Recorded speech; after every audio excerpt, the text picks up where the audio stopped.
எனக்கு அன்பான நியோமேக்ஸ் மூத்த குடிமக்கள் மற்றும் இளைய குடிமக்கள் முதலீட்டாளர்கள் நலச்சங்கங்களின் உறுப்பினர்களே மற்றும் நமது 15 சங்கங்களை உள்ளடக்கிய ஜேக் கூட்டமைப்பின் அங்கத்தினர்களே, இந்த நியோமேக்ஸ் நிறுவன முதலீட்டாளர்களுக்காக சங்கங்களை அமைத்து தீர்வுக்காக காத்திருக்கும் மாற்று சங்கத்தாரே, கடைசியாக இந்த நிறுவனத்தில் முதலீடு செய்துவிட்டு எந்த சங்கத்திலும் தங்களை இணைத்துக் கொள்ளாமல் என் வழி தனி வழி என்று சொல்லி தனிமையிலே நிற்கக்கூடிய முதலீட்டாளர்களே, உங்கள் அத்தனைவருக்கும் சுந்தர் தியாகராஜனின் கனிவான காலை வணக்கங்கள்.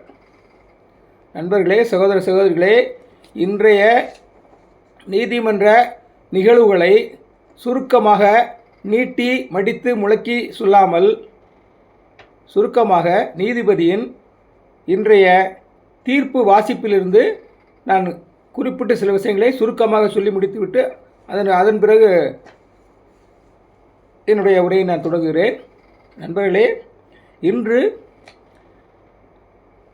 எம்எஸ்டிசி வாயிலாக தெரிவிக்கப்பட்டது என்னவென்று சொன்னால், மொத்தம் 1138, அதாவது 11,138 பிளாட்டுகளில் ஏலத்துக்கு வந்தது. இந்த ஒரு கடந்த 5 நாட்களாக 17ஆம் தேதி முதல் ஏலத்துக்கு வந்த பிளாட்டுகள் எண்ணிக்கை 1374. அந்த 1374 பிளாட்டில் இப்போ ஏலம் போயிருக்கிறது வெறும் 160 பிளாட்டு. நல்லா கவனிச்சிங்க, 1374 பிளாட்டு தான் ஏலத்துக்கு வந்திருக்குது. அதில் ஏலம் போனது வெறும் 160 பிளாட்டு தான்.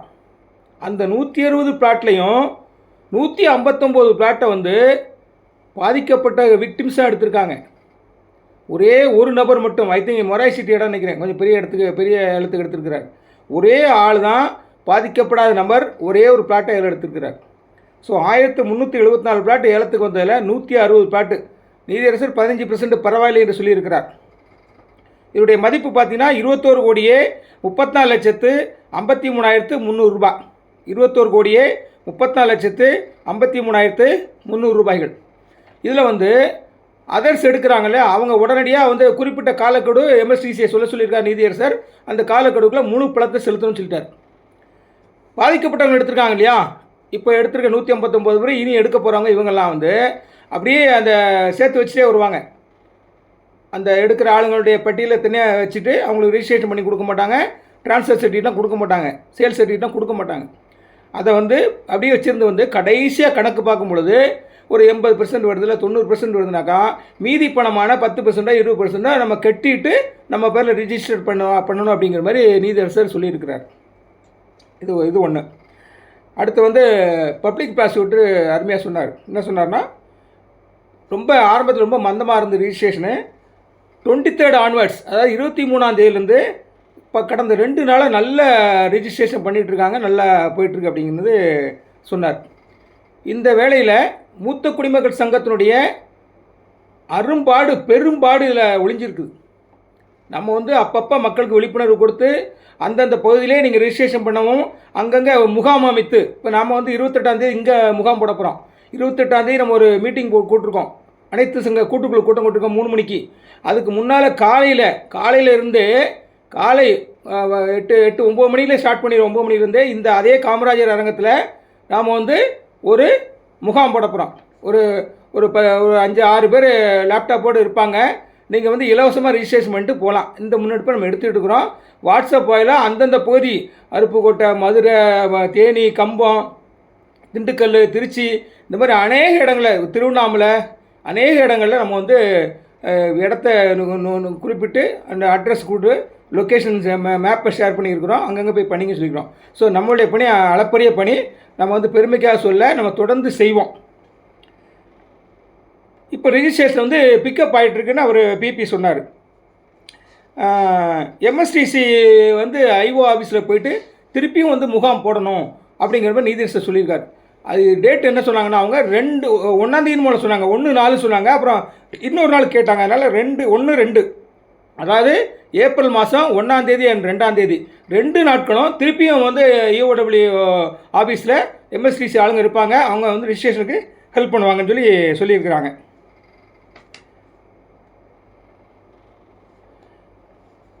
அப்புறம் நீதியரசர் என்ன சொன்னார்னா, 10 டேஸுக்கு ஒரு தடவை என்ன ஸ்டேட்டஸு, என்னென்ன பிளாட்டு ஏழாயிரம் பேருக்கு எவ்வளோக்கு பேருக்குங்கிற ஸ்டேட்டஸை நீங்கள் வந்து கோர்ட்டுக்கு அப்பப்போ தெரியப்படுத்திக்கிட்டு இருக்கணும், ரிட்டர்ன் ஸ்டேட்மெண்ட் கொடுக்கணும்னு சொல்லியிருக்கிறாரு. அதை எவ்வளோ பேருங்கிறத அவங்க கொடுக்கணும். அதை வந்து அவங்க வந்து கம்பெனி லாயருக்கும் மற்ற சீனியர் கவுன்சிலர்ஸ் யாரெல்லாம் விக்டிம் சார்பாக வாதாடுறாங்க அவங்களுக்குலாம் கொடுக்கணும்னு அப்படின்னு ஏற்பாடு பண்ணியிருக்கிறார், சொல்லியிருக்கிறார்.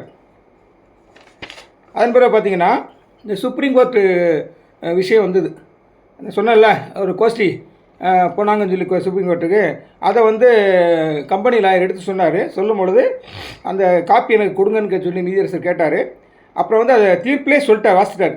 சுப்ரீம் கோர்ட்டுக்கு ஒரு சார் இந்த மாதிரி பாதிக்கப்பட்ட சார்பாக போயிருக்கிறாங்க. அவங்க வந்து அந்த வழக்கினுடைய நம்பர் வந்து 555 அதாவது 5555 அவர் சொன்னது 5555/2026. இது வந்து பெயில் கேன்சலேஷன் போயிருக்கிறாங்க. அதை வந்து சுப்ரீம் கோர்ட்டு கண்டம் பண்ணி அவர் சொன்னது கண்டம்டு அண்ட் டிஸ்மிஸ்டு. அவர் சொன்ன வார்த்தை கண்டம்டு அண்ட் டிஸ்மிஸ்டு அப்படின்னார். கண்டம் பண்ணி டிஸ்மிஸ் பண்ணிட்டாங்க. அவங்க வந்து அவர் இன்னொரு விஷயத்தையும் சொன்னார். சுப்ரீம் கோர்ட் வந்து ஹைகோர்ட்டுடைய ப்ரொசீடிங்ஸில் தலையிட விருப்பப்படவில்லை என்று அவர் நீதியரசர் வாயிலே சொன்னார். Not willing to interfere in high court proceedings அப்படின்னு சுப்ரீம் கோர்ட் முடிவெடுத்து அதை கண்டம் பண்ணி தள்ளுபடி பண்ணிட்டாங்க, டிஸ்மிஸ் பண்ணிட்டாங்கன்னு சொல்லி சொன்னார். இதை வந்து தீர்ப்பில் எழுதியிருக்கிறார். நீங்கள் தீர்ப்பு வரும்போது நீங்களே தெரிஞ்சுக்கலாம். அடுத்த வழக்கு விசாரணை வந்து 10 நாளைக்கு ஒரு ஸ்டேட்டஸ் கொடுக்கணும்னு சொன்னார் இல்லையா, அதனால் 6/4/2026 தள்ளி வச்சிருக்கிறார். 6/4/2026 இந்த வழக்கு வந்து அடுத்த வாய்தா. ஒரு நீதிபதி என்ன சொன்னார்னா, கோர்ட்டு வந்து இந்த நீதிமன்றமானது ஐஓனா நமக்கு தெரிஞ்ச ஐஓலாம் டிஎஸ்பி இமானுவேல் சார் தான். நம்ம அங்கே மதுரையில் போய் சந்திக்கணும் அடிக்கிறோம். ஆனால் உண்மையிலே ஐஓ வந்து சரவணகுமார் சார் எஸ்பி சார், அந்த பெரிய வழக்காரர்கள் அவர் தான் ஐஓ. நம்ம பக்கத்தில் 2 பேருமே ஐஓ தான், எஸ்பியும் அண்ட் டிஎஸ்பி 2 பேருக்கும். மற்றும் எம்எஸ்டிசி காம்பிட்டன்ட் அத்தாரிட்டி எல்லாத்தையுமே இந்த நீதிமன்றமானது பாராட்டுதலை தெரிவிக்கிறது அப்படின்னு ஒரு வார்த்தையை சொன்னார். அப்போ வந்து அடுத்தது காம்பிட்டன்ட் அத்தாரிட்டி வந்து ப்ரெஸ் மீட்டு கொடுத்து இதை வந்து அவேர்னஸ் கிரியேட் பண்ணணும், மக்களுக்கு ரிஜிஸ்ட்ரேஷன் பண்ணுறது ஏலம் எடுக்கிறது கொடுத்து அவரும் அந்த அவேர்னஸ் கொடுக்கணுங்கிறது சொல்லியிருக்கிறாரு. அப்புறம் வந்து யூடியூப் சேனலை பற்றி பேசுகிறாங்க வழக்கம் போல். போனதில் நான் கோர்ட்டில் பேசுகிறேன் இல்லையா, அந்த மாதிரி ஒருத்தர் வந்து தவறாக பிரச்சாரம் பண்ணிகிட்டு இருக்கிறாரு. யார் ரிஜிஸ்ட்ரேஷன் பண்ண வேணாம், நீங்கள் வீட்டிலே படுத்துருங்க, ஏலம் எடுக்க வேண்டாம், உங்கள் மடியில் வந்து தோப்புன்னு பணம் விழுன்னு சொல்லி சொன்னார்னு நான் சொன்னேன் இல்லையா. ஒரு வாதம் வந்தது. அவரும் ஆன்லைனில் இருந்தார் இல்லையா, வேறு யாரும் இல்லை, அழகர்சாமி கோயில்பட்டி தான். அந்த மாதிரி இப்போ வந்து ஒரு லாயர் சொன்னாங்க, இந்த மாதிரி யூடியூப்லாம் வந்து நிறையா வந்து குழப்பங்கள் உண்டு பண்ணுறாங்க அப்படிங்கிற மாதிரி சொன்னாங்க. அது சரியாக ஆடியோ ப்ராப்ளத்தினால எனக்கு சரியாக எக்ஸாக்ட் வேர்டு காதில் விழலை. நான் வந்து ஆன்லைனில் தான் கேட்டுட்டு இருந்தேன். பரவாயில்ல. அதுக்கு அவர் என்ன சொன்னார்னா, எப்போ மக்களுக்கு இந்த ஐஓ மேலேயும் காம்பிட்டன்ட் அத்தாரிட்டி மேலேயும் எம்எஸ்டிசி மேலேயும் எப்போ ட்ரஸ்ட் நம்பிக்கை வருதோ அதன் பிறகு அவங்க அதெல்லாம் பார்க்க மாட்டாங்க, யூடியூப்லாம் பார்க்க மாட்டாங்க அப்படின்னு சொல்லி நீதியரசர் சொன்னார். இந்த வேளையில் எனக்கும் கொஞ்சம் சுருக்குன்னு தான் இருந்தது. ஏன்னா நம்மளும் வந்து பேசிகிட்டு இருக்கிறோம். நாம் வந்து ஆனால் காட் ப்ராமிஸை சொல்கிறேன், நான் உள்ளபடி சத்தியமாக மக்களுக்கு நல்லது தான் நினச்சி நான் பேசிகிட்டு இருக்கிறேன். மக்களை குழப்பறதுக்காகவோ யாருக்கும் முட்டு கொடுக்கறதுக்காகவோ நான் பேசிகிட்டு இருக்கல. உள்ளபடி சொல்கிறேன். இந்த முதியவன், இந்த திருச்சி கிழவன் என்ன சொல்கிறானோ அதுதான் நடந்துட்டு வருது. அதுபடி தான் நடக்குது. என்னுடைய கணிப்பு ஆண்டவர் எனக்கு வெளிப்படுத்துறது அப்படி பேசுகிறேன். அதுபடி தான் நடந்துகிட்டே வருது. நான் சொன்னேன் ஏலம் சரியாக போகாது அப்படின்னு சொன்னேன்.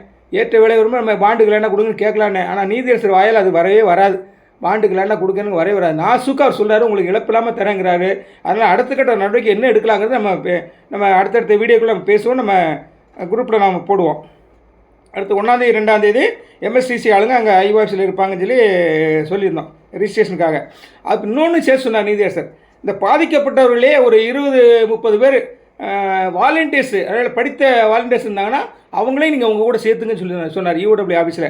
ஆனால் இந்த வேலையை நம்ம சங்கம் நல்லபடியாக செஞ்சுட்டு இருக்குது. ஒரு சகோதரிகிட்ட சொன்னாங்க, இந்த மாதிரி வேலையை நாங்கள் செஞ்சுட்டு இருக்கோம். அவர் பாராட்டினார். இதுக்கு மூத்த குடிமக்கள் சங்கத்தினுடைய பெரும்பாடு இருக்கு இல்லையா, அது வந்து முக்கியத்துவம் வாய்ந்தது. நம்ம ரொம்ப ஆரம்பத்துலேருந்தே வந்து ரிஜிஸ்ட்ரேஷன் பண்ணுறதுக்காக மக்களை வந்து தயார்படுத்தி வச்சுட்டு வரோம். அடுத்து வந்து கம்பெனி சார்பில் ஒரு விஷயம் சொன்னாங்க.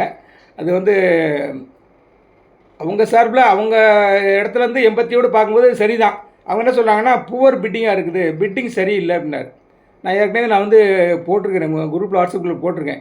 பிட்டிங் அமௌண்ட் பார்த்தீங்கன்னா 1,03,200 நம்ம இருந்தது. ஃபஸ்ட்டு பிட்டே அதான் இருக்குது, லாஸ்ட்டு பிட்டு அதான் இருக்குது. என்ன அடிப்படையில் நிர்ணயம் செஞ்சுருக்காங்களோ அதுதான் அப்படியே இருக்குது. அதாவது அமிர்தா சிட்டியில் 1,03,000 ரூபாய்க்கு ஒரு பிளாட்டுங்க. இன்றைக்கி 1,03,000 எங்கேயா பிளாட் வாங்க முடியுமா?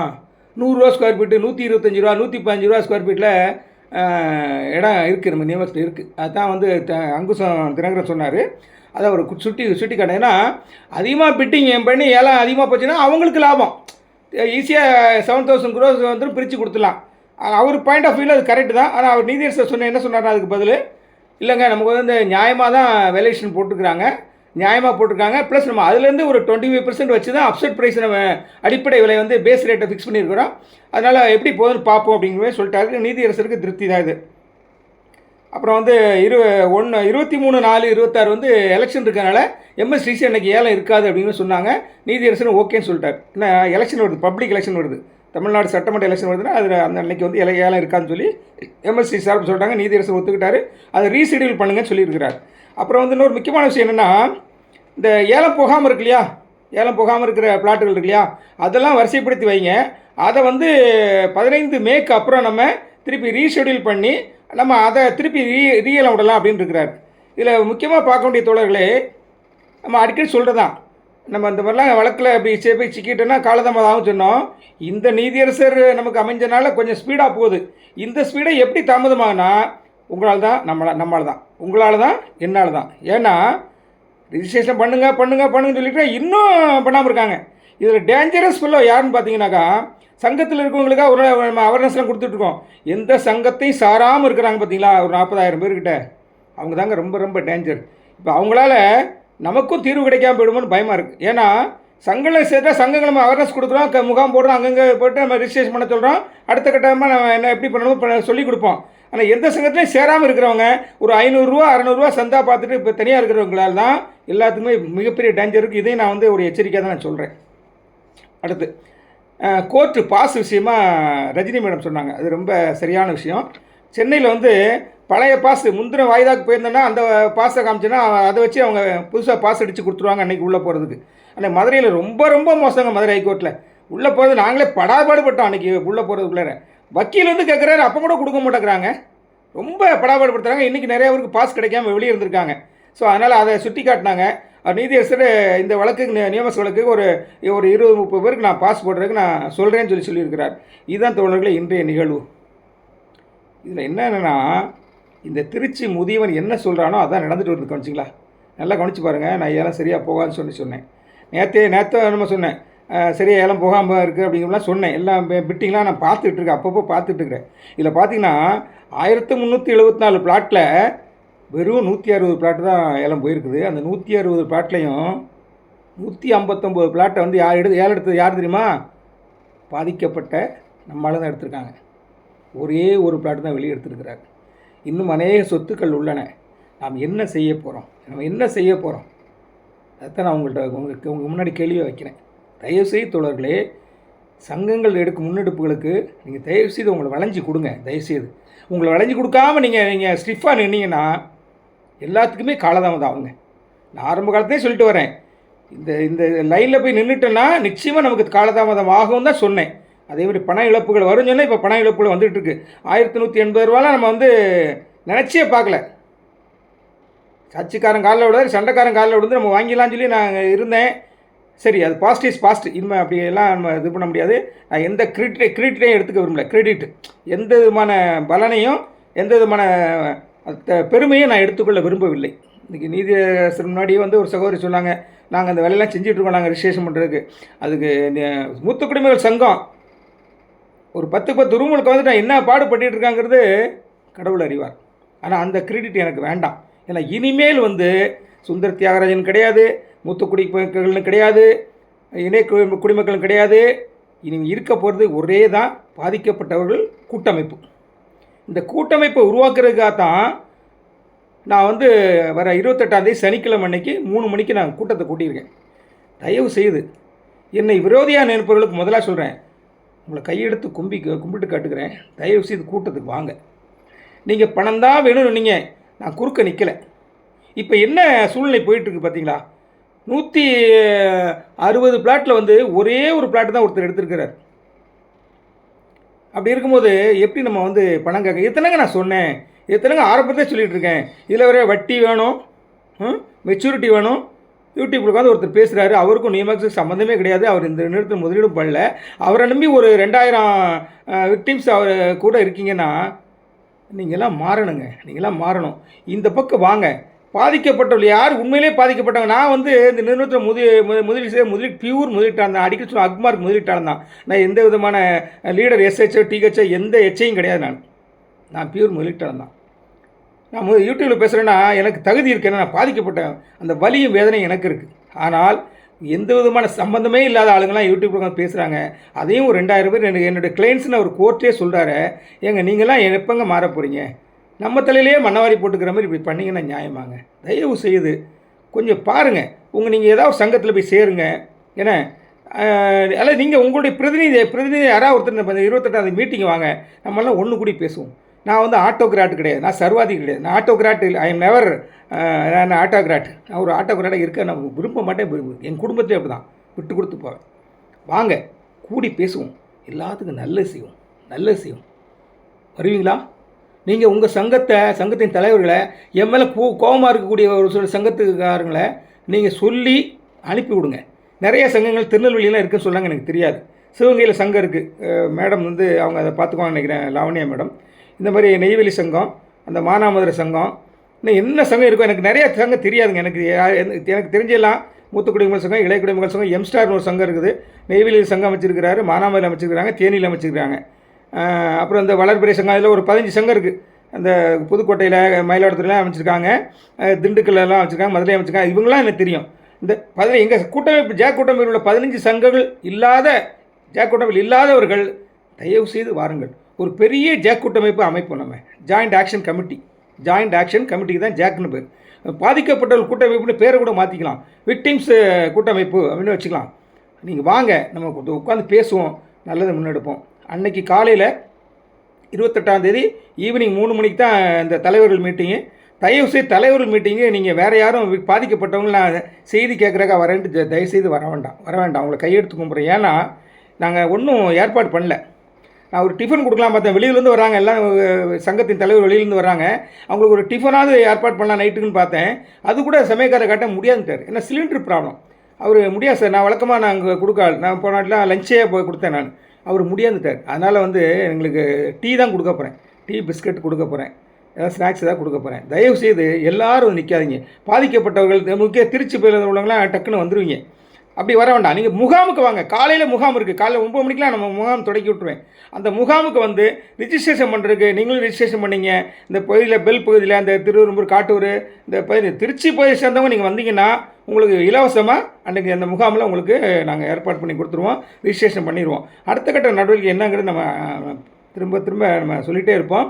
நீங்கள் தயவு செய்து உங்களை கையெடுத்து கும்பிட்றேன் சாமி, வாட்ஸ்அப்பை பாருங்கள். இந்த வாட்ஸ்அப்பில் நாங்கள் இன்ச்சு பை இன்ச்சாக மைக்ரோ லெவலில் நம்ம இறங்கி நம்ம செய்தியில் சொல்லிட்டு வரோம். எங்கள் செய்தி தான் எடுத்து மற்ற சங்கங்களே போடுறாங்க. எனக்கு அது பெருமையாக இருக்குது. நாங்கள் போடுற நான் அதை எந்த நெட் சென்டர்னு போடுறேன்ல அதை கூட எடுத்து போடுறாங்கன்னு சொல்லி ஒரு சில கோவமாக சொன்னாங்க. தப்பு. அவங்க நல்லா செய்கிறாங்க. அந்த சங்கங்கள்லாம் நம்ம பாராட்டேன், மனசார பாராட்டுறேன். ஏதோ ஒரு வகையில் மக்களுக்கு நன்மையாக போய் சேரட்டுங்க, நன்மையாக போய் சேரட்டும். இதில் வந்து காழ்ப்புணர்ச்சி எதுவுமே எனக்கு கிடையாது. நீங்கள் வாங்க, எல்லாருக்கும் வந்து பேசுவோம், பேசி நல்ல முடிவு எடுப்போம். தயவுசெய்து தோழர்களே வாட்ஸ்அப்பை பாருங்கள். நம்ம வந்து மைக்ரோ அளவில் இறங்கி நம்ம செய்தி கொடுத்துட்ருக்கோம். வாட்ஸ்அப்பே பார்க்காம ஃபோன் அடிச்சிட வேண்டியது. எங்களுக்கு குடும்பம் இருக்குங்க, எனக்கும் உடல்நிலை சரியில்லை கேட்டிங்களா, நடந்தாலே ஆளை தள்ளுது.